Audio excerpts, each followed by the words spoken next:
사람들에게 가장 중요한 문제는 먹는 문제입니다. 흔히 삶을 영위하는 즉 살아갈 때 내가 가진 가치관을 실현하고 다른 사람들에게 좀 더 나은 일을 하는 그러한 이야기들도 하지만 사실은 그 모든 것이 먹는 문제가 해결되고 난 이후의 문제입니다. 내가 먹지 못해서 굶어 죽으면 내가 한 끼, 두 끼를 먹지 못해 굶주리면 아무것도 못하기 때문입니다. 따라서 먹는 문제는 단순히 배를 채우는 문제가 아니라 살아가는 근본의 문제입니다. 예수님이 행하신 이적 중에 사복음서에 다 기록된 이적이 오병이어의 기적인 것을 여러분도 아실 겁니다. 왜 오병이어의 기적이 사복음서에 다 기록되어 있는지 이유를 알 수는 없지만 큰 이적이기도 하고 또는 그 당시에 가장 큰 삶의 문제가 먹는 문제였기 때문에 그것을 해결한 아주 상징적인 이적이기 때문에 기록한 것은 아닐까 생각해 보기도 합니다. 그런데 예수님은 오병이어의 이적을 일으킬 때 아무것도 없는 상태인 무에서 유를 창조하지 않으셨고 사람들을 통해 이적을 일으키신 것을 보게 됩니다. 여러분, 이 땅의 모든 삶은 하나님이 하십니다. 그런데 하나님이 하시는 한 방법 그리고 법칙이 있는데 그것은 사람을 통해서 하신다는 겁니다. 그렇다면 하나님은 누구를 통해서 그리고 그 사람의 무엇을 통해서 이적을 일으키시고 또 이적을 행하기를 원하실까 하는 모습이 바로 오늘 본문에 그대로 녹아 있다고 하는 겁니다. 그래서 오늘 본문을 읽어보면서 내가 정말 여러분 생각해 보십시오. 내 삶에 무수한 이적이 필요하지 않습니까? 지금 내 형편 아주 넉넉하고 풍족하니 이대로만 있어도 나는 괜찮아 하는 사람이 과연 얼마나 있습니까? 내 삶의 구석구석에 이것저것 상처받고 힘들고 가난하고 나를 힘들게 하는 것들이 얼마나 많습니까? 이것이 다 이적이 필요한 것들인데 하나님은 이 이적을 어떻게 일으키시는지 그 원리를 내가 깨달을 때 나도 걱정하며 염려하는 인생이 아니라 하나님이 주시는 복을 누리며 기적이 일상생활이 되는 그런 삶을 살 수 있다는 겁니다. 저를 포함해 우리 모두가 이 원리를 다시 한번 기억하면서 내가 하나님의 말씀을 능력을 경험하는 인생이 되겠다고 결단하면서 이 말씀을 들어야 하는데 첫 번째로 그것은 생각의 단순성입니다. 예수님이 빌립에게 이렇게 말씀하십니다. 우리가 어디서 떡을 사서 이 사람들을 먹일 수 있을까라고 말씀하셨더니 빌립이 주님 200데나리온의 떡이 200데나리온이 있어도 이 사람들을 다 먹일 수 없습니다 라고 말합니다. 이것이 예수님과 빌립의 대화 내용입니다. 그런데 우리는 이 대화를 들으면서 그 속에 담긴 뉘앙스를 알 수 있는데 예수님은 뭐라고 말하고 있는 겁니까? 빌립아, 어떻게 해야 이 사람들을 먹일 수 있을까? 빌립아, 이 사람들이 지금 배고파하고 굶주려고 있는데 먹였으면 좋겠다. 어떻게 할까? 라고 묻고 있는 겁니다. 그런데 빌립은 택도 마십시오. 200데나리온이 있어도 못 먹입니다. 라고 말하고 있는 겁니다. 그런데 빌립의 말이 하나도 틀린 것이 없는 것이 한 데나리온은 그 당시 하루 일용 노동자의 품삯이었으니 오늘로 따져도 대충 10만 원 정도로 치면 되겠습니다. 그러면 200데나리온이라 하면 2천만 원 정도인데 그때 몇 명의 사람들이 있었습니까? 오늘 본문에는 5천 명이었다고 말하지만 그것은 성인 남자만 5천 명이었기 때문에 그들이 여인과 아이들까지 치면 대략 2만여 명이었다고들 말합니다. 그러면 2만여 명이 있고 그들을 먹여야 되는데 빌립은 200데나리온 2천만 원이 있어도 못 먹인다고 말하고 있는 겁니다. 그냥 단순하게 산술적으로. 요즘 한 끼 식사값이 얼마입니까? 좀 10,000원 정도 하죠. 그러나 10,000원이 비싸다고 생각하니 5,000원이라고 칩시다. 그래서 한 사람당 5,000원에 한 끼 떡을 사서 준다고 생각해 봅시다. 그러면 한 사람당 5,000원에 곱하기 2만 명을 하면 1억입니다. 1억의 돈이 필요한 것이고 그걸 데나리온으로 환산하면 빌립이 말한 200데나리온이 아닌 1,000데나리온이 있어야 되는 겁니다. 한 사람당 5,000원어치 떡을 주려면 1억 1,000데나리온이 있어야 되는데 그것도 그 정도가 있어야 되는데 빌립은 지금 1,000데나리온이 아닌 200데나리온의 얘기를 하고 있습니다. 200데나리온은 1인당 1,000원꼴로 돌아갑니다. 생각해 보십시오. 한 사람 앞에 1,000원어치 떡을 사서 준다. 그게 배부른 상태가 되겠습니까? 그냥 입맛만 다시는 허기만 겨우 면하는 거죠. 그런데 빌립은 말하는 겁니다. 주님, 그렇게 1인당 1,000원의 떡을 사서 그들이 허기만 겨우 면할 수 있도록 하려고 해도 2천만 원이 필요한데 2천만 원은커녕 우리는 100만 원도 10만 원도 없습니다. 라고 말하고 있는 겁니다. 빌립이 예수님의 마음을 몰랐을까요? 어떻게 하면 이 사람들을 먹였으면 좋겠는데 어떻게 할까 방법을 강구해봐라 라고 하는 예수님의 마음을 몰랐을까요? 아닙니다. 알았습니다. 그런데 빌립은 예수님의 마음을 알았지만 먹였으면 좋겠다고 하는 예수님의 말을 듣는 순간 머리가 막 회전하기 시작하면서 그래? 그럼 여기 있는 사람이 약 2만여 명인데 그럼 이들에게 1,000원어치의 떡만 줘도 2천만 원이 필요한데 우리는 지금 수중에 10만 원도 없으니 어떻게 먹이지? 불가능해 라고 이미 결론을 내린 겁니다. 무슨 말입니까?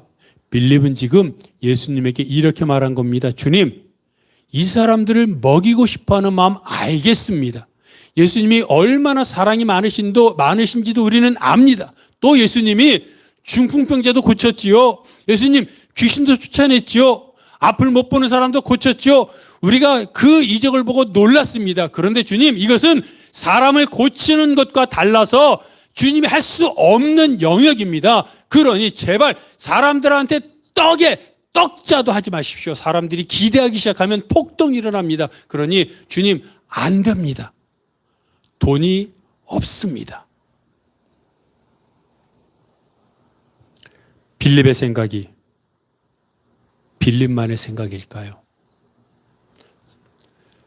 주님이 무엇을 먹을까, 무엇을 마실까, 무엇을 입을까 염려하지 말라고 하시면서 이런 염려는 누가 하는 것이다?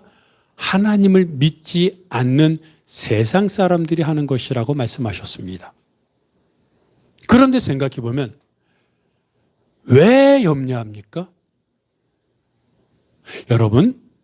여러분 주위에 혹시 밥을 몇 끼를 못 먹어서 굶어 죽을 것 같은 상황에 놓인 사람을 본 적이 있습니까?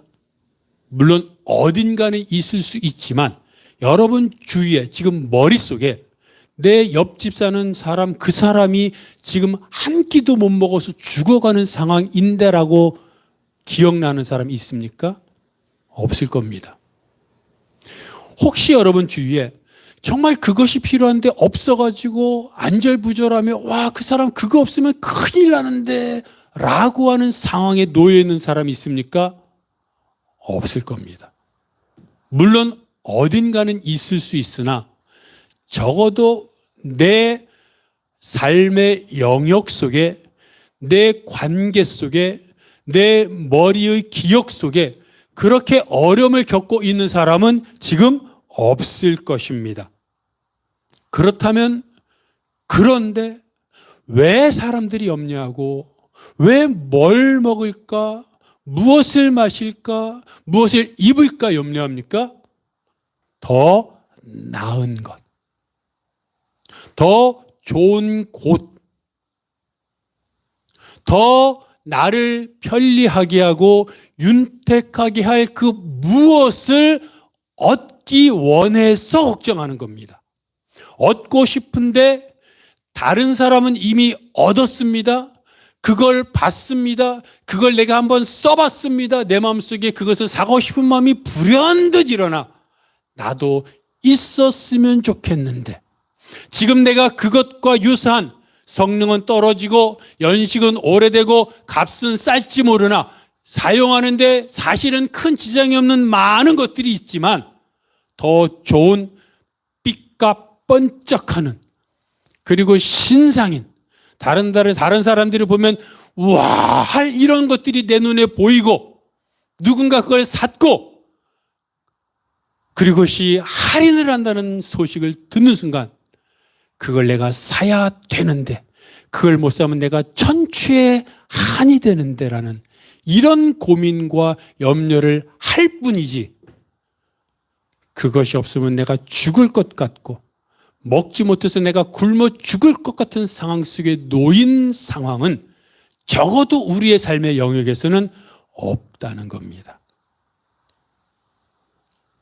그리고 사실 여러분, 그런 것을 사는 순간 느끼는 기쁨이 영원할 것 같지만 그런 경험 해보지 않았습니까? 내가 그것을 무리해서 샀는데 보니까 더 많은 할인을 합니다. 사고 났더니 똑같은 제품을 더 싸게 팔고, 사고 난 지 2달이 지났는데 또 신상이 나왔습니다. 그걸 봤더니 또 마음에 불같이 불평이 일어나기 시작합니다. 내가 조금 더 기다려서 저걸 샀어야 되는데.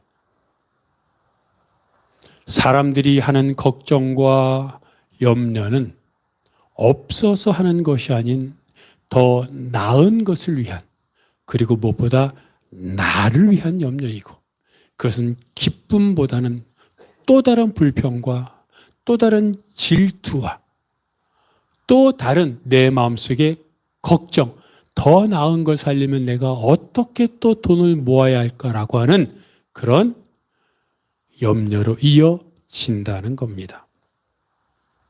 이런 염려는 믿음과 아무 상관없는 염려입니다. 아니, 오히려 믿음과 배치되는 염려입니다. 자, 우리가 하는 모든 염려의 기본은 나, 그리고 나와 관계된 사람들의 유익과 편리함과 더 무엇인가 누리고자 하는 삶을 위한 염려인데, 그런 염려로 가득 차 있는 나에게 주님이 어떻게 하면 저 사람들을 먹일 수 있을까라고 질문을 던지는 순간 그것은 나에게 더 이상 고민거리가 되지 않습니다. 왜냐하면 이미 나는 돈이 없기 때문입니다. 이미 나는 내가 쓸 예정으로 다 계획되어 있기 때문에 누군가를 위해 무엇을 사서 그들을 도와줘야겠다는 그 주님의 말씀이 전혀 나에게는 들리지 않고 나와 상관없는 다른 사람을 위한 하나님의 말씀으로 이해되기 때문입니다. 주님은 항상 우리들에게 먼저 하나님의 나라와 하나님의 의를 구하라고 말씀하십니다. 그리고 그렇게 사는 방법이 하나님을 사랑하고 이웃을 사랑하는 것이라고 말씀하셨습니다. 그러면 이 모든 것을 다 채워주신다고 하셨으니 우리가 할 염려는 어떻게 하면 저 사람들을 도울 것인가? 어떻게 하면 하나님께 더 예배드릴 것인가? 어떻게 하면 나에게 주어진 시간을 통해 하나님 앞에 더 나아가 하나님을 경험하고 하나님의 얼굴을 묵상하고 하나님의 음성을 듣고 하나님의 그 따뜻한 시선을 내가 경험하며 살 것인가? 어떻게 해야 하나님을 만나고 어떻게 해야 하나님을 더 알아갈 것인가? 어떻게 해야 내가 알고 있는 그리스도를 다른 사람들에게 더 전함으로 인해 저 사람들이 그리스도를 알 수 있을까? 어떻게 해야 하나님을 사랑하고 이웃을 사랑할 수 있을까라는 그런 염려, 그런 걱정을 하라고 말씀하셨는데 우리는 어떻게 해야 신상을 사고 어떻게 해야 좋은 것을 갖고 어떻게 해야 내가 더 안락할 수 있을까라는 걱정을 하고 있다면 그것은 내 머릿속은 이미 나를 위한 생각으로 복잡해져 있기 때문에 주님의 말씀이 단순하게 들리지 않는다는 겁니다. 주님을 경험하고 주님의 이적을 체험하려면 주님의 말씀이 단순하게 들려야 합니다. 어떻게 하면 이 사람들을 도울 수 있을까? 걸어가는데, 지나가는데 문득 이웃의 안타까운 소식이 들릴 때 내 마음속에 주님이 주신 마음인데 그럼 내가 저 사람을 어떻게 도울까라는 단순한 나에게 든 마음이 주님의 마음으로 이해되고 그리고 그 마음을 고민하는 그런 단순한 생각으로 이어져야 하나님의 이적을 경험하는 첫 단추가 꿰어지는 겁니다. 두 번째로 오늘 본문을 통해서 우리들에게 행동의 단순성을 말합니다. 예수님이 그러면 너희가 얼마나 먹을 것을 갖고 있느냐 알아보라고 말씀하셨을 때 안드레가 한 아이가 보리떡 5개와 물고기 2마리를 갖고 있다고 말했습니다. 저는 이 본문을 읽을 때마다 사실 늘 의아스럽게 이상하게 생각합니다. 예수님이 그러면 너에게 얼마나 있는지 알아보라고 했을 때 이 너희라는 말이 제자들에게만 물어본 제자들이 뭘 갖고 있는지를 알아본 말이라기보다는 제가 볼 때는 사람들이 그럼 뭘 얼마나 갖고 있는지 알아보라고 하신 말씀으로 해석됩니다. 그리고 그곳에 몇 명이 있었습니까? 2만여 명이 있었습니다. 2만여 명이나 되는 사람들이 예수님과 제자들을 쭉 둘러섰습니다. 2만여 명 생각해 보십시오. 얼마나 많습니까? 제자들이 예수님이 알아보라고 했으니 여러분 얼마나 갖고 있으세요? 이렇게 몰래 알아봤겠습니까? 먹을 것 있는 분 있습니까? 예수님이 여러분들에게 먹을 것 얼마나 있는지 좀 알아보라고 하시는데 내놓을 사람 있습니까? 라고 그 소리를 외치지 않았겠습니까? 물론 2만여 명이나 되니 그 먼 데까지 다 가지는 않았을 수 있습니다. 그러나 적어도 어쨌든 나름 12명의 제자가 돌아다니며 먹을 것 있습니까? 예수님이 좀 알아보라고 하는데요. 먹을 것 있는 분 손 들어보세요. 이렇게 외쳤을 텐데 그런데 이상하게 그 수많은 사람 중에 유독 한 아이만 보리떡 5개와 물고기 2마리를 내놓았다는 겁니다. 아무도 안 가져왔을까요? 그 2만여 명 되는 사람 중에 예수님의 말씀을 듣고 예수님을 따라가려면 오랜 시간이 걸리는 줄 다 알았을 텐데 도시락을 싸온 사람이 정말 그 한 명밖에 없었을까요? 어떤 사람은 아까웠을 수도 있습니다. 어떤 사람은 너무 배가 고프니까 당장 먹지 않으면 내가 지금 배가 너무 고파가지고 죽고 싶은데 죽고 나면 쓰러질 것 같아서 먹은 사람도 있다고 칩시다. 어떤 사람은 아내가 싸주면서 이거 절대 다른 사람하고 나눠 먹으면 안 돼! 이래가지고 공처가 와가지고 아내 말 안 들으면 큰일 나니까 아무리 예수님이 말씀하셔도 못 들은 척한 사람도 있을 수 있습니다. 어떤 사람은 내가 가진 게 얼마 없어서 아이고 예수님인데 이걸 드려서 되겠어 라고 부끄러워서 안 낸 사람도 있을 수 있습니다. 그런데 아까웠든 배가 고팠든 부끄러웠든 결론은 안 내놓았다는 겁니다.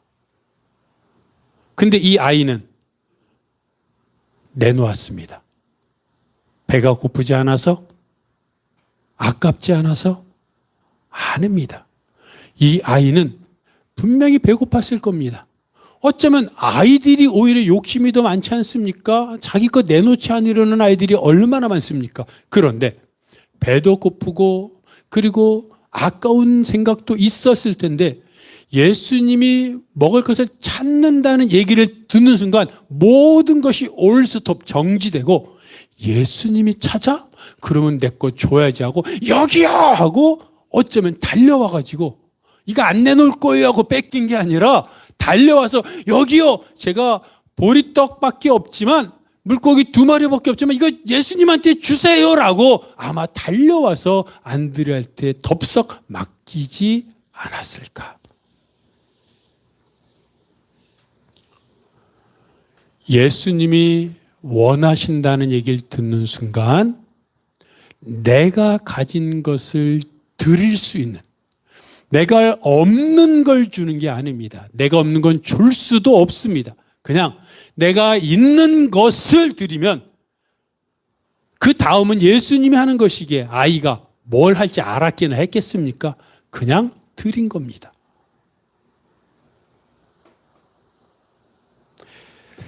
카이스트 공학 박사인 최하진 박사가 있습니다.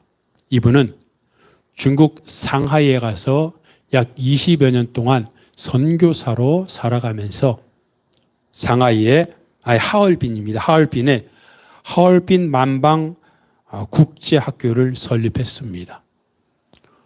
유명한 학교이고 많은 학생들을 세계적인 대학교에 입학시킨 그러한 국제학교인데 그것은 겉으로 드러난 얘기이고 그곳에 그 최하진 카이스트 공학 박사 선교사를 통해서 수많은 사람들이 학생들이 예수를 믿고 거듭나는 역사가 있었습니다. 그런데 어느 날 이 최하진 박사를 통해서 거듭나서 예수를 믿은 그 한 청년이 있었죠. 중국 사람이 있었습니다. 그 중국 사람이 최하진 박사를 따라 중국 청소년 사역에 헌신하기로 결심을 했습니다. 심양에서 사업을 하고 있었는데 그 사업을 다 접고 최하진 박사를 따라 청소년 사역에 헌신하겠다고 사업을 안 하겠다는 겁니다. 그러자 최하진 박사가 말합니다. 우리가 청소년 사역을 하려면 앞으로 6개월 정도 시간이 더 필요하니 그때까지 사업을 계속하고 시작하면 그때부터 하자라고 말했더니 그 첸니만이라고 하는 그 중국 청년이 이렇게 말을 했다고 합니다. 아닙니다. 선교사님, 저는 그 6개월 동안 기도로 준비하겠습니다. 말씀으로 준비하겠습니다. 우리가 앞으로 사역하는 동안 얼마나 많은 영적 전쟁이 있겠습니까? 그러니 그동안 기도로 말씀으로 준비하며 그래서 더 하나님의 일을 하도록 내가 준비하겠습니다라고 얘기를 하고는 당장 사업을 접었습니다. 그리고는 어디를 갔냐면 고아원에 갔습니다. 근데 그 고아원이 어떤 고아원이냐면 정신박애가 지적 장애를 갖고 있는 아이들이 있는 고아원이 있습니다. 그 고아원에 가서 아이들과 먹고 자고 함께 생활하는 삶을 살았습니다. 어느 날 거기서 아이들과 씻겨주고 같이 밥 먹여주고 이러지 않습니까? 그렇게 하고 저녁에 잤는데 자고 있는데 어느 날 보니까 얼굴이 따뜻하더랍니다. 얼굴이 따뜻해가지고 이게 뭐야 하고 눈을 떠봤더니 그 정신지체 아이가 그 챗님한 얼굴에 똥을 싼 겁니다. 똥을 싸고 그것도 모자라 그 얼굴을 손으로 만지작 하더라는 겁니다. 오우. 눈을 떴는데 따뜻한 느낌이 들어서 눈을 떴는데 이 상상이 가시지 않습니까? 막 만지작 하는 거니 화를 낼 수도 없고 그 아이는 아무것도 모르니까 화를 낼 수도 없고 그냥 막 해가지고 그 아이를 데리고 가서 몸을 다 씻기고 자기도 씻고 그리고 방바닥 닦고 다 그렇게 정리했습니다. 그러면서 밤을 샜습니다. 그러면서 챗님만 형제가 이런 다짐을 했답니다. 내가 이 아이에게 반드시 똥 누는 법을 가르쳐 주고 말리라. 아니 정신박약한데 그게 가능하겠습니까? 우리야 그 아이들한테 이리 와. 똥 누려면 이렇게 하는 거고 이렇게 해서 물 내리고 옷 벗고 이렇게 하는 거라고 몇 번 가르치면 되겠지만 아무래도 이해하지 못하는 정신박약한 정신지체아에게 어떻게 그게 가능하겠습니까? 그래서 그 챗님한 형제가 어떻게 할까 고민하다가 단지 말로 또는 가르치는 것으로 되지 않으니 내가 몸소 모범을 실천을 해 보이리라 생각을 하고 그 다음 날부터 이제 그 챗님한 형제가 화장실을 가고 싶으면 그 아이의 손을 딱 가가지고 잡고 이렇게 말합니다. 똥. 애들은 단순해야 되지 않습니까? 뭘 자꾸 가르치면 안 되잖아요. 더군다나 정신지체하니까 단순한 겁니다. 똥. 그리고는 아이를 데리고 와서 화장실 앞에 딱 세웁니다. 그리고 문을 열어놓고 챗님한 형제가 화장실에 가서 옷을 벗고 앉고 그리고 얼굴에 핏대를 세우고 힘을 주고 싸고 그리고 닦고 옷을 입고 누르고 이거를 하나하나 하면서 말해주고 보여줬습니다. 그러나 또 있다가 또 똥 하고 가서 데리고 하루 이틀 일주일을 했습니다. 일주일을 했으면 보통 아이들은 다 알고 따라하지요. 근데 그 아이가 따라갈 수 있겠습니까? 최하진 박사도 그 이야기를 듣고는 불가능한 얘기라고 할 수 없다고 그렇게 이야기해 줬다고 합니다. 그런데 그러기를 한 달이 지난 어느 날 그 아이가 챗님한 형제에게 다가오더니 슬그머니 손을 잡더랍니다. 그러더니 똥 그러더라고요. 조그맣게. 그리고 잡고 가더니 자기가 서 있던 그 자리에 챗님한 형제를 세우고 화장실로 들어가서 옷을 벗고 앉고 하더니 조금 있으니까 통 소리가 물에 빠지는 통 소리가 나더랍니다. 그래서 이 챗님한 형제가 너무 좋아가지고 이런 일이 있을 거라고는 하긴 했지만 이런 일이 있을 거라고는 생각을 못했는데 너무 좋아. 조금만 더, 좀 더 그랬더니 또 통 3번 소리가 나가지고 보니까 이제 그리고 나서 하던 그대로 닦고 일어나서 옷을 입고 물을 딱 내리는데 그 내리기 전에 이제 그 챗님한 형제가 그걸 봤다고 합니다. 이제 근데 간증에서는 그 챗님한 형제가 그거 보고 그렇게 그 똥 냄새가 구수했다고 얘기를 했다고 합니다. 그리고 물 내리는 소리가 마치 짠짠짠짠 하는 그 막 하늘의 그 음악 소리처럼 들렸다고 이야기를 하더랍니다. 정신지체아인 그 아이가 아무것도 몰라 챗님한 형제 얼굴에 똥을 싸고 문질렀던 아이가 한 달 동안 계속해서 보여주고 계속해서 해줬더니 똥 하더니 그대로 변화된 모습을 보였다는 겁니다. 그러면서 그 챗님한 형제가 최하진 박사에게 이렇게 말을 했다고 합니다. 저는 이번에 이 아이를 통해서 사랑이 뭔지를 깨달았습니다. 박사님. 첫 번째 보니까요, 박사님, 사랑은 기대하지 않는 거예요. 기대하면 실망하지 않습니까? 또 박사님, 사랑은 계산하지 않는 거더라고요. 계산했더라면 내가 이 아이를 똥 누는 법을 가르쳐 주겠다고 내가 생각이나 했겠습니까? 그리고 선교사님, 또 보니까 사랑은요, 조건을 다는 게 아니더라고요. 하나님은 이 아이나 나나 똑같이 사랑하시는데 내가 어떻게 사랑을 할 때 조건을 달 수 있겠어요? 라고 말을 하더라는 겁니다. 여러분, 챗님한 형제가 아이가 그 상태인 것을 보고 그냥 단순하게 생각했습니다. 이 아이의 안타까움을 보면서 가르쳐야겠다. 행동의 단순성입니다. 최하진 박사는 이렇게 말합니다. 1g의 행동. 우리는 1g, 진짜 얼마나 조금입니까? 1g만 행동하면 됩니다. 그 1g의 행동을 통해서 예수님이 기적을 일으킵니다. 근데 여러분, 이게 행동의 단순성이 단순히 행동의 단순성이 아니라 생각의 단순성과 이어진다는 겁니다. 머릿속으로 계산하기 시작하면 행동으로 나아가지 못합니다.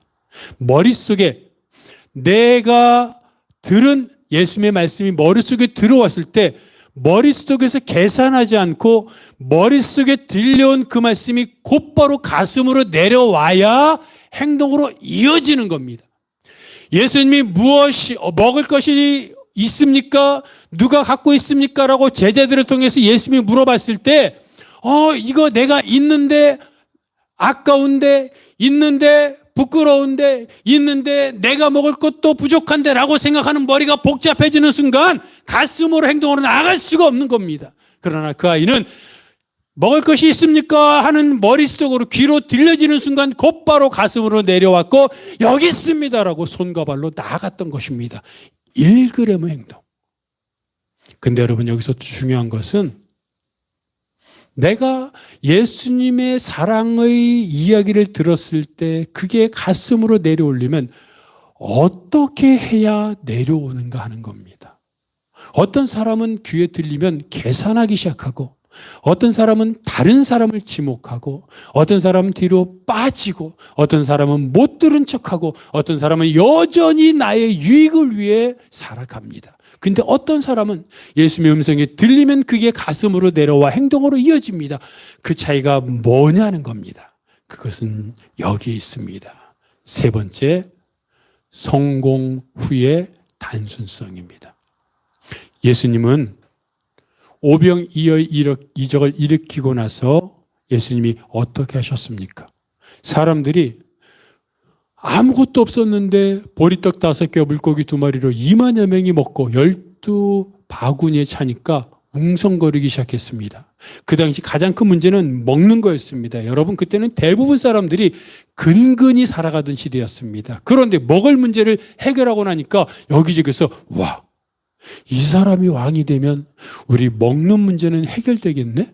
그런 움직임들이 이 사람을 왕으로 하면서 막 점점 웅성거리며 와, 이 사람이 임금이 되면 이 사람이 왕이 되면 우와, 이런 마음들이 들리지 않았겠습니까? 그때 그 소리를 들었던 예수님은 어떻게 했습니까? 오늘 본문에 그대로 말하죠. 다시 산으로 떠나 가시니라. 다시 원래 있던 자리입니다.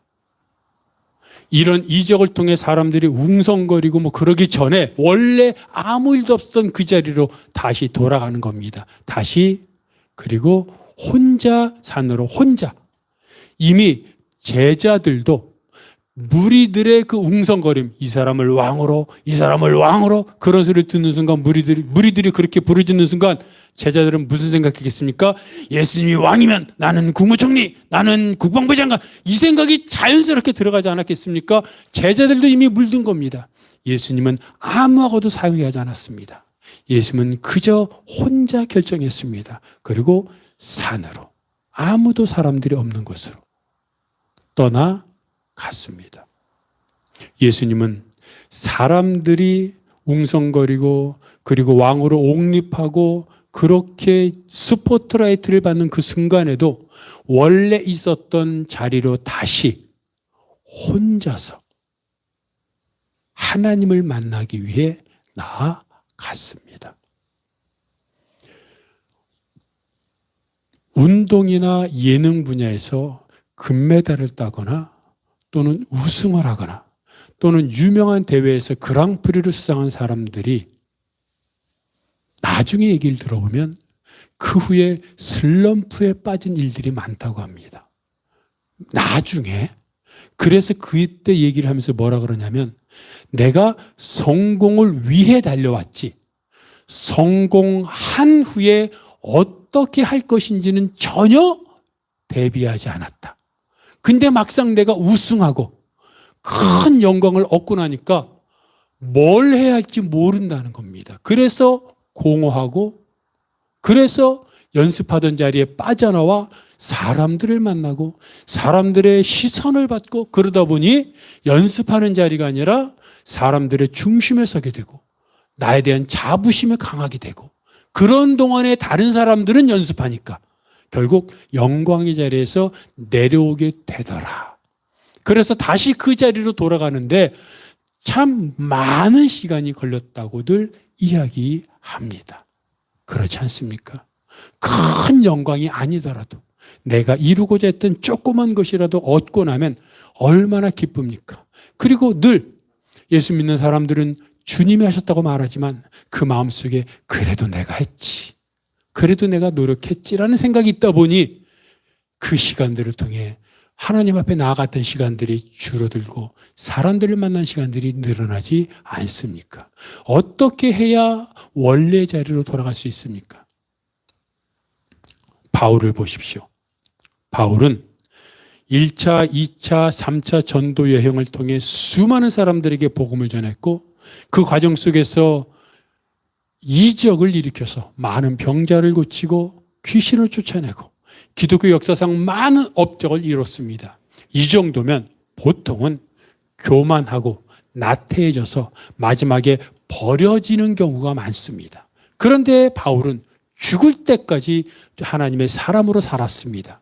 바울은 자기를 향하여 이렇게 말했습니다. 로마서 7장 24절에 이렇게 말합니다. 여러분 읽어볼까요? 시작.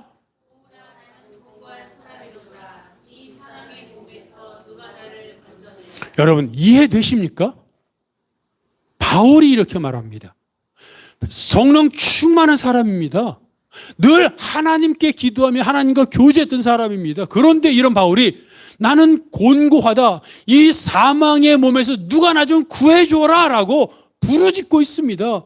이해가 안 되지 않습니까? 우리는 성령 충만한 사람은 늘 기쁘고 늘 행복하고 늘 평안하고 늘 하나님의 능력이 커서 늘 하늘나라를 사는 걸로 생각했는데 이러한 바울도 자기를 향하여 나는 곤고한 사람이다. 나는 힘들다. 너무 힘들다라고 말하고 있고 나 좀 누가 구해줘라라고 말합니다. 그러면서 오늘 보면 앞부분에 뭐라고 말하냐면 내가 선을 행하고 싶은데 선을 행하고 싶어하는 내 마음속에 악이 있다. 그래서 늘 선과 악이 내 속에서 싸운다고 말합니다. 바울도 이랬습니다. 오늘 전도해야지라고 하는데 모르겠습니다. 바울이 어떤 마음으로 그런 말을 했는지 모르지만 조금이라도 추측해 보건대 말씀을 전하기 위해서 전도하려고 나가는데 몸이 찌뿌둥하면 아이고 오늘은 몸이 안 좋은데 밖에 비도 오는데 좀 쉬어야지라는 생각이 슬그머니 올라옵니다. 그때 싸우는 겁니다. 오늘 하나님 말씀대로 살아야지라고 하는데 누군가 나를 방해합니다. 저 사람이 밉습니다. 하나님 말씀을 전하는데 왜 내가 말씀을 전하는데 방해하는 거야? 미움이 불같이 일어납니다. 그때 아이고 저 사람을 사랑해야지 하고 선과 악이 싸웁니다. 이게 선과 악의 싸움입니다.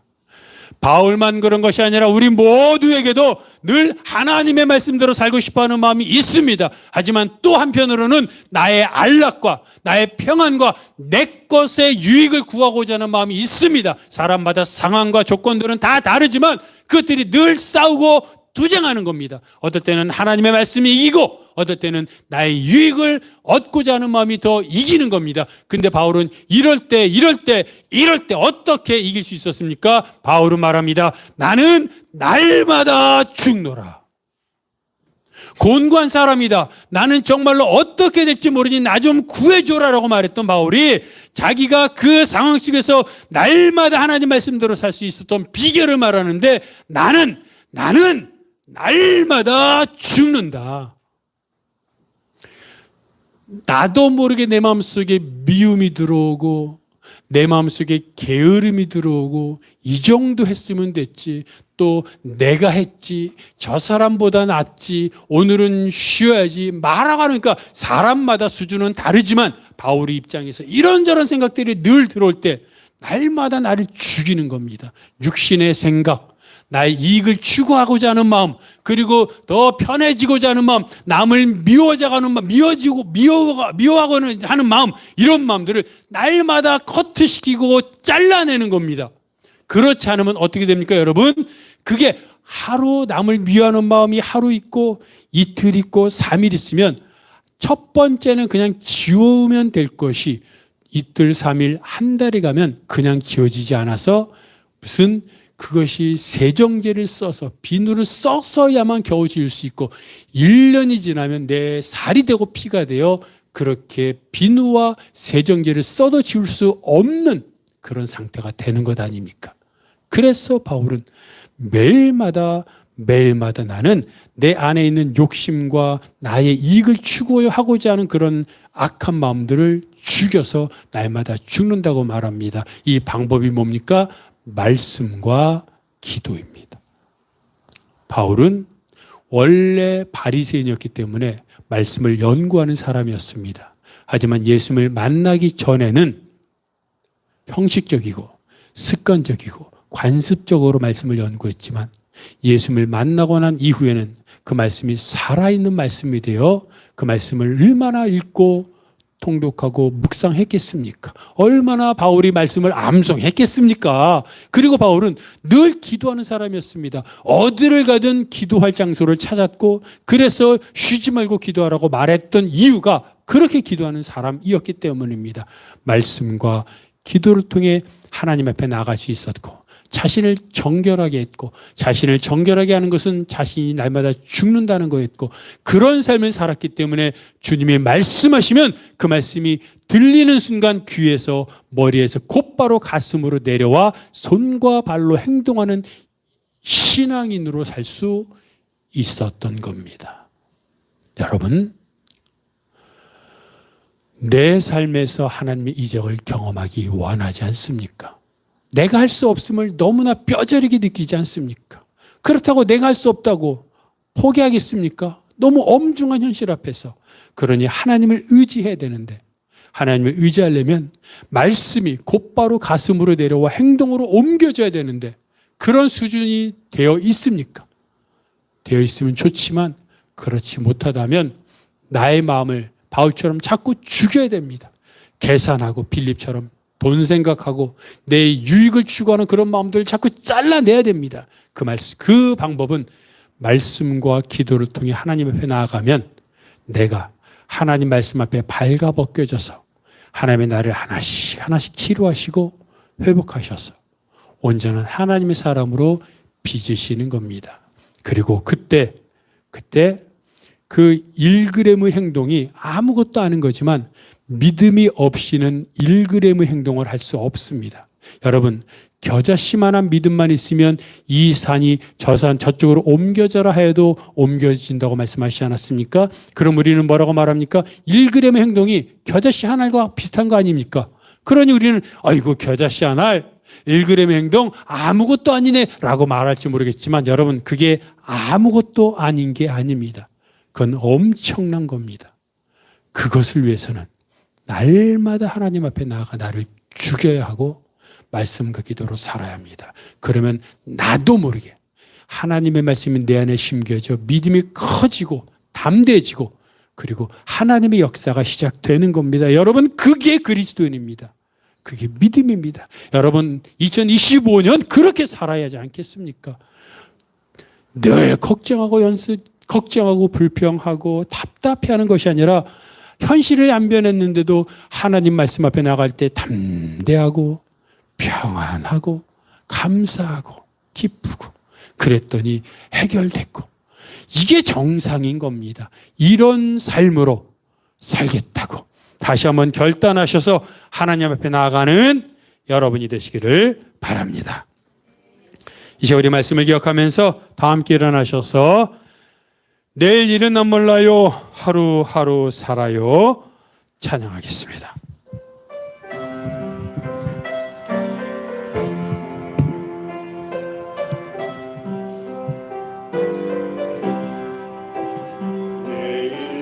내일은 난 몰라요. 하루하루 살아요. 불행이나 여행한도 내 뜻대로 못해요. 험한 길을 가고 가도 끝은 없고 거네요.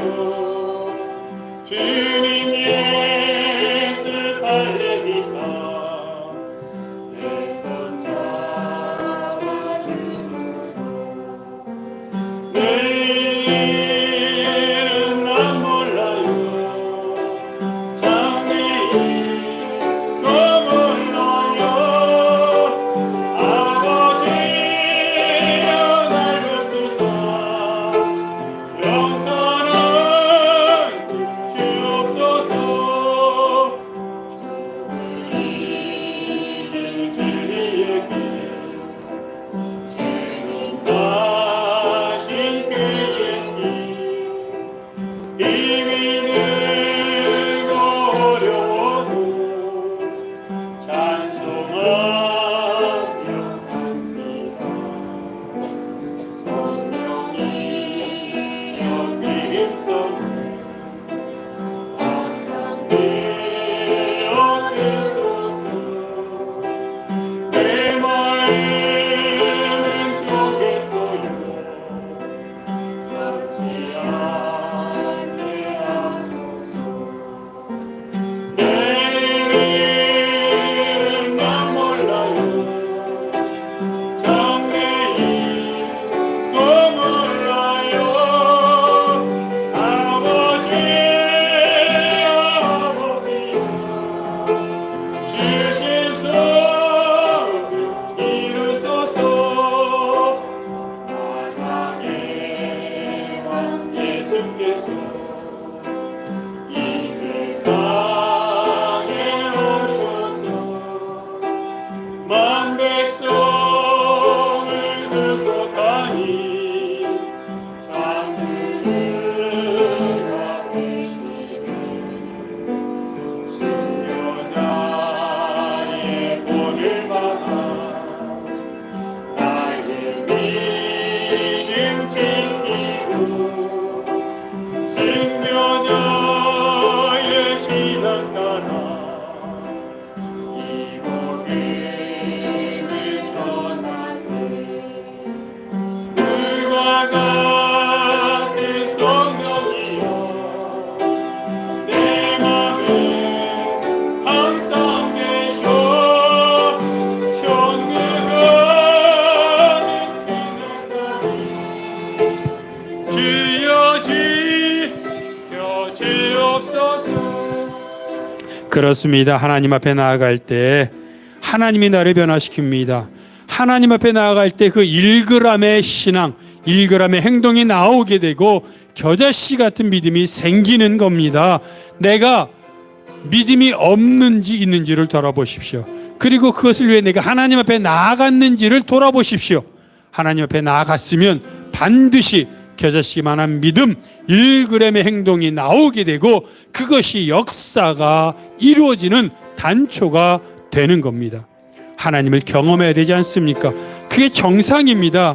그게 성경의 이야기가 아니라 내 이야기가 되어야 합니다. 주님, 하나님을 경험하는 믿음의 이적의 삶을 살게 하여 주시옵소서. 함께 통성으로 기도하겠습니다. 하나님 아버지, 물고기 2마리, 보리떡 5개를 드렸던 어린 아이와 같이 나도 내가 가진 것, 비록 보리떡 5개와 물고기 2마리밖에 없지만, 비록 몇 푼 안 되지만, 비록 가진 것 얼마 없지만, 주여 나에게 1g의 행동, 나에게 겨자씨만한 믿음, 나에게 주신 것들을 갖고 하나님 앞에 나아가게 하셔서 아버지 그것으로 말미암아 내 삶이 하나님 앞에 드려지는 은혜가 되게 하여 주시옵소서. 머릿속으로 계산하지 않게 하시고 하나님 말씀을 드릴 때 들리는 순간 그것이 나에게 주시는 말씀임을 깨닫게 하셔서 행동하게 하시고 순종하게 하시고 하나님 말씀으로 말미암아 나아가게 하셔서 그랬더니 모든 문제가 풀리고 인생이 풀리고 하나님의 이적을 경험하는 역사가 우리 가운데 넘쳐나도록 주여 도와주셔서 2025년은 이적의 한 해, 능력의 한 해, 하나님을 경험하는 인생이 될 수 있도록 아버지 하나님 주여 붙잡아 주시옵소서. 우리를 불쌍히 여겨 주시옵소서. 하나님 우리는 아무것도 못합니다. 우리를 살려 주시옵소서. 우리를 살려 주옵소서. 하나님 그 이적이 머리떡 5개와 물고기 2마리를 바친 어린 아이로부터 1g의 행동 겨자씨만한 믿음에서 시작된 것을 아는데 나도 그렇게 살기 원합니다. 주여 나를 살려 주시옵소서. 이 모든 것 예수 그리스도의 이름으로 기도하오며 이제는 우리 주 예수 그리스도의 은혜와 아버지 하나님의 사랑하심과 성령님의 교통하심이 하나님 말씀대로 그저 크지 않아도 그냥 내가 있는 것 주님께 드려 하나님이 기뻐할 수 있다면 내가 드리는 것이 하나님께 조금이라도 보탬이 될 수 있다면 내 것을 드려 하나님을 기쁘시게 하고 하나님이 그것을 통해 엄청난 역사를 이루는 인생을 살겠다고 결단하는 모든 성도들 머리 위에 그들의 가정과 사역과 기도 제목 위에 이 교회 이민족 온 세계 복음화 위에 영원토록 함께 하옵시기를 간절히 축원하옵나이다. 아멘.